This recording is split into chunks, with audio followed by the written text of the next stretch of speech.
All right.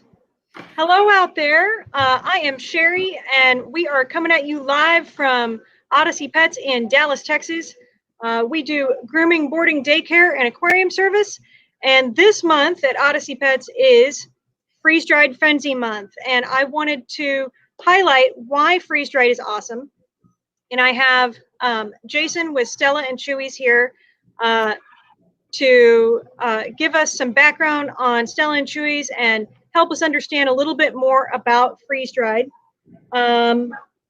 So freeze-dried, if you don't know what I'm talking about, is, here, let me grab one. This is some Stella and Chewys freeze-dried. And it's pretty much the meat and like raw meat, the veg, the bone, and then they take out all of the moisture. You can use it as a topper, a mixer, or a full diet. So absolutely. I guess let's go ahead and get started. So Jason, how long have you been in the pet industry? Officially started my first pet industry job in 2011.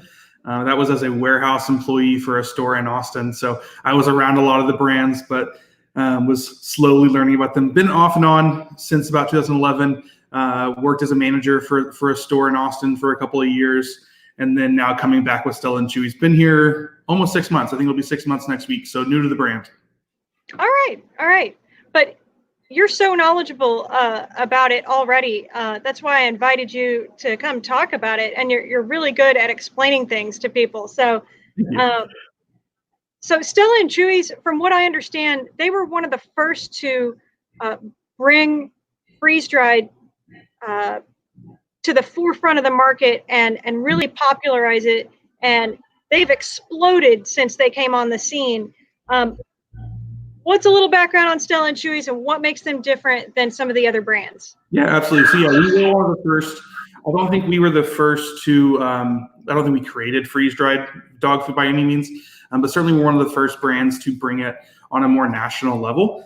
So we've been playing in this space for quite a while. One of the biggest things that differentiates Stella and Chewys, especially in the freeze-dried world, is that we make our own freeze-dried foods in-house, right? So by being made in our plant outside Milwaukee in Wisconsin, we're able to control a lot more of the standards, that they have to meet our own high standards, and we can kind of play around and have fun with it and do things differently than if, someone was making it for us, right?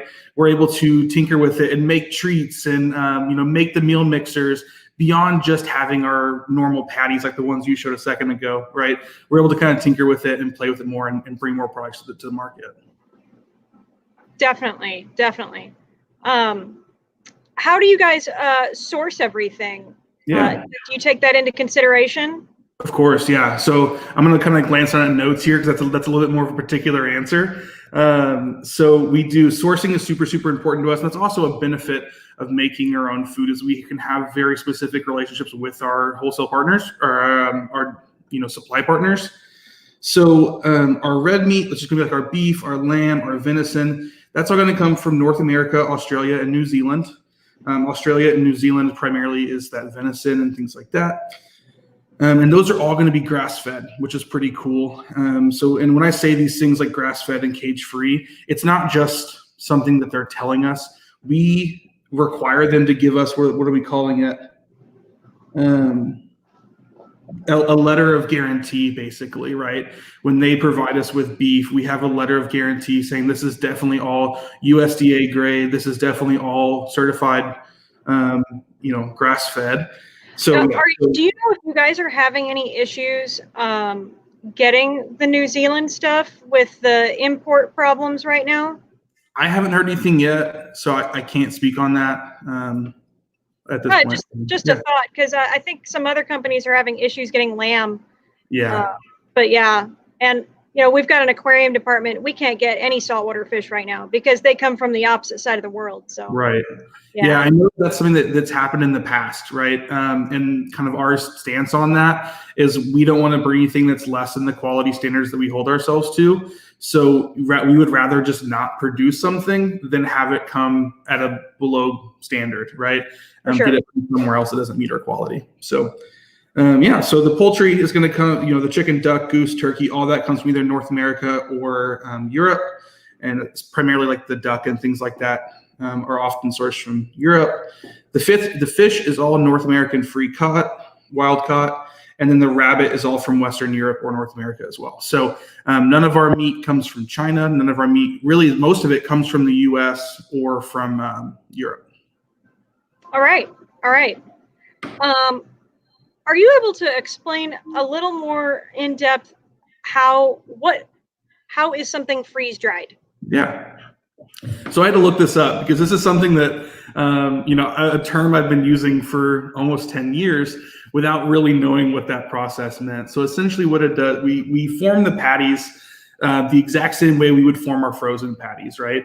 And then they go into the freeze drying machine where they're frozen solid. So all of that moisture becomes ice, becomes a little bit harder, and then it's then marginally heated up while a vacuum is pulled, right? So that water, with the combination of the vacuum and the temperature, that water is just pulled out immediately, right?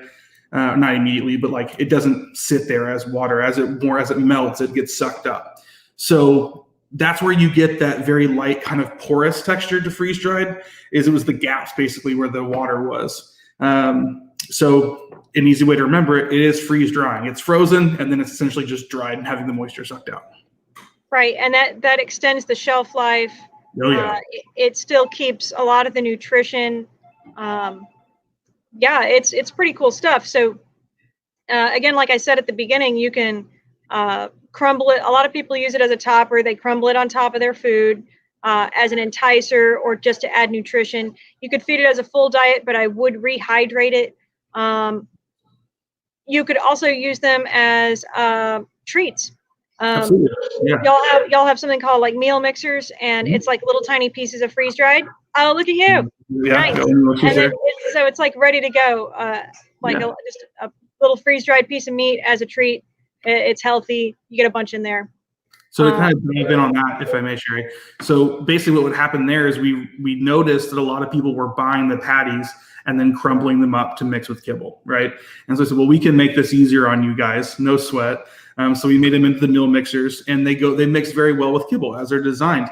But as you mentioned, a lot of people also use them as treats. So I hear all the time stories from folks who do, dog sports, agility, nose work, things like that are training with their pets all day long. And so they'll kind of ration out meal mixers as the meal that they would have given anyway and give it as treats.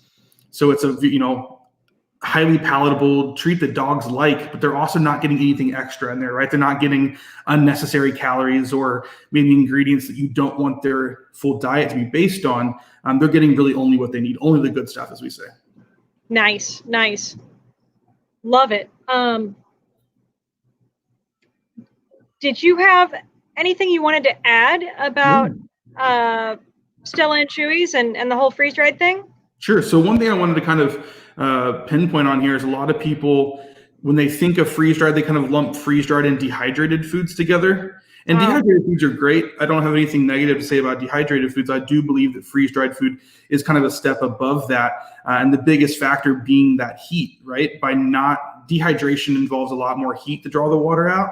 Whereas freeze drying, it really does maintain that raw status despite not having any moisture. So when you rehydrate the food, as you mentioned, rehydrating the patties, it does bring it back to that raw state. So for folks who are looking to introduce raw nutrition into their pet's diet, you can do that even with something as small as a meal mixer or a small bag of patties, and do it, periodically if you're not ready to plunge into a fully raw diet, just by, rehydrating a little bit at a time and adding along with their meals.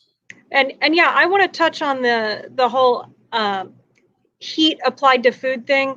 The more heat that's applied to food, the more it depletes nutrition. And that's for us and our pets. So, of course, raw is what I consider the best, but not everybody can do that. And not everybody agrees with feeding out raw.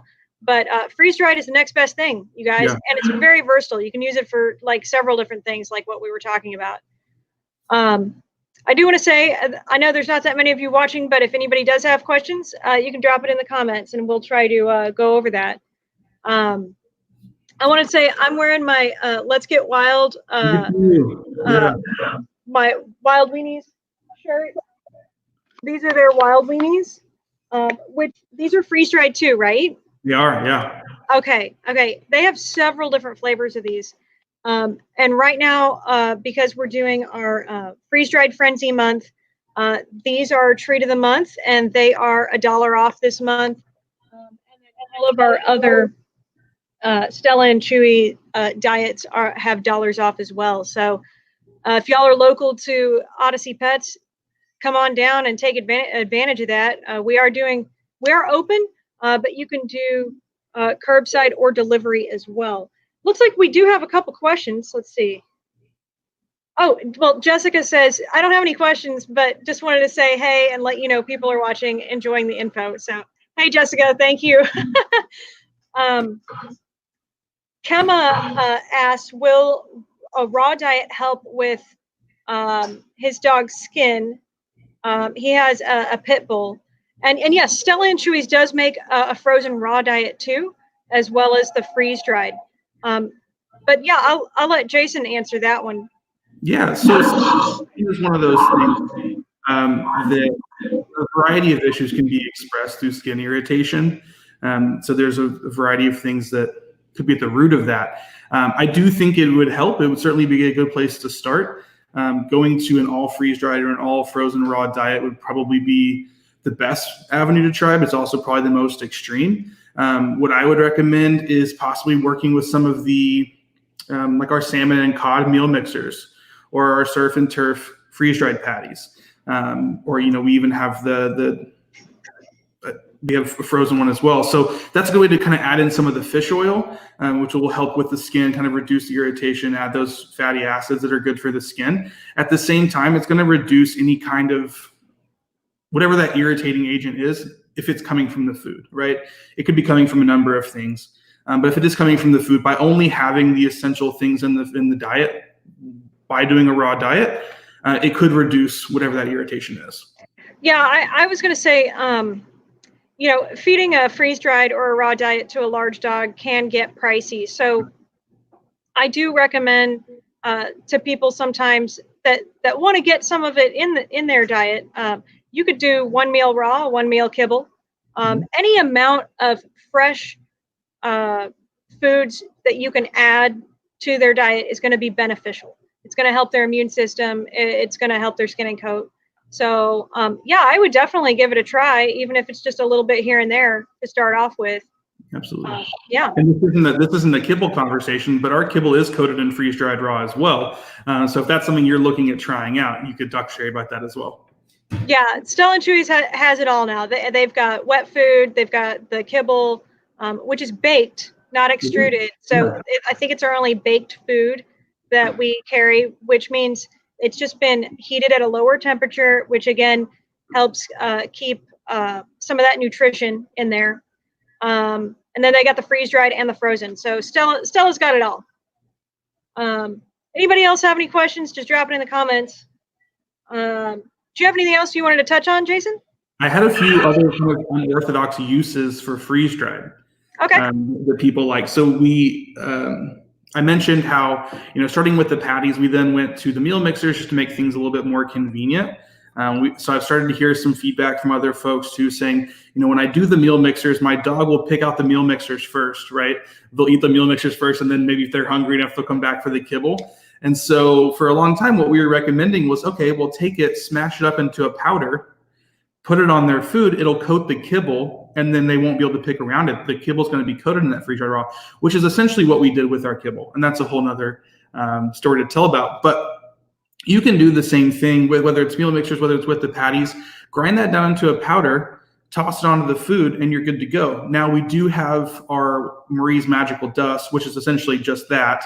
It is the powdered form of our freeze-dried, so it's really easy just to top on top of the food. You don't have to worry about crushing it up yourself. We don't have every flavor available yet in that. So if you're using something like Duck Duck Goose, or you're using Tantalizing Turkey and you want that in a powder form, you can do it yourself for the time being. But there's also a couple other uses for that powder. I've seen people take that powder, mix it with water, whip it up almost into like a gravy, and then coat the food with it. I've seen people take that powder, mix it with water, put it inside of a Kong, put it inside of a Kong. I was gonna say, you could probably freeze it, right? Yeah, you could freeze it. Make a doggy popsicle for the summer with the heat coming on us fast here in Dallas. Definitely a nice cold treat while also having only the best food for your pet. Cool. I wanted to touch on this because I've been asking everybody recently that I've been doing interviews with how, and I don't know if you know, but do you know how Stella and Chewy's business has changed during the pandemic?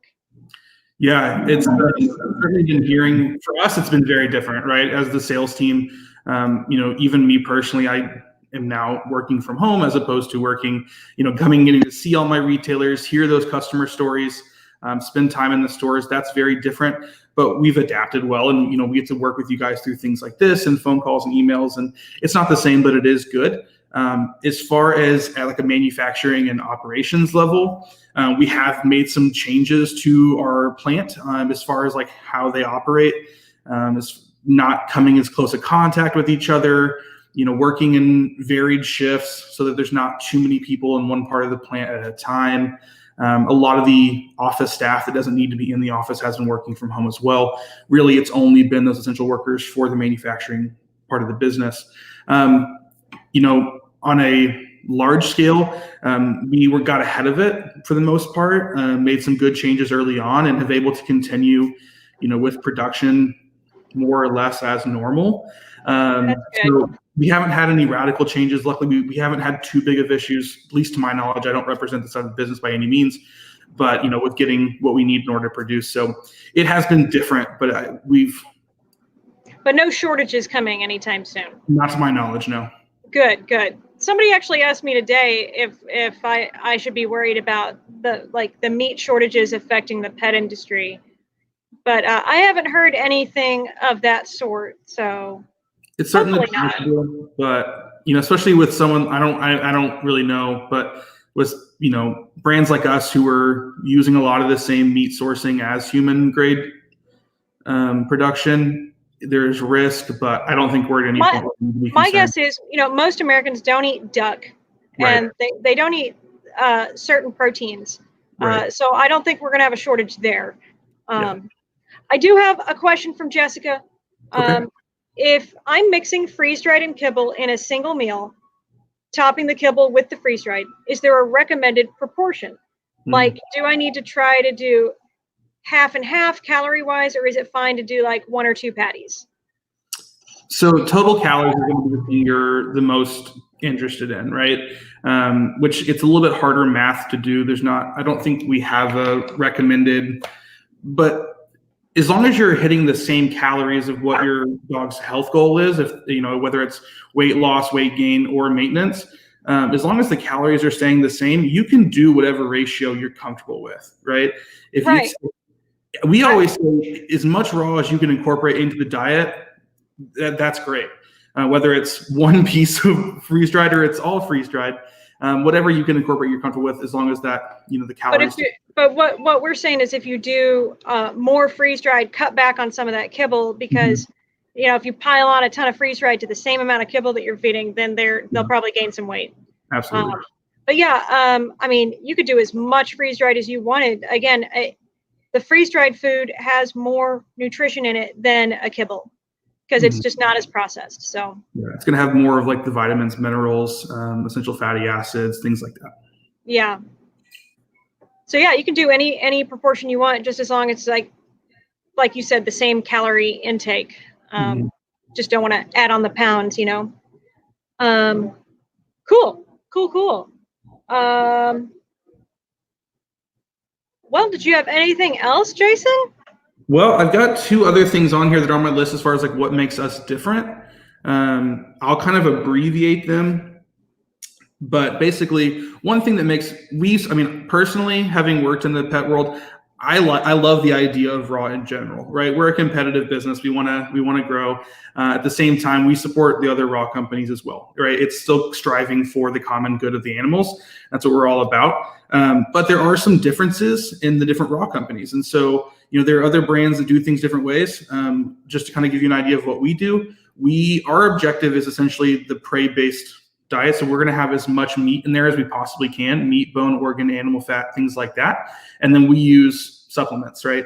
So we are adding in supplements so that we can drive those that meat content as high as possible. So that is one difference you'll see from us from other brands, is that meat content is going to be a little bit higher. As you can probably guess, meat is a little bit more expensive than produce.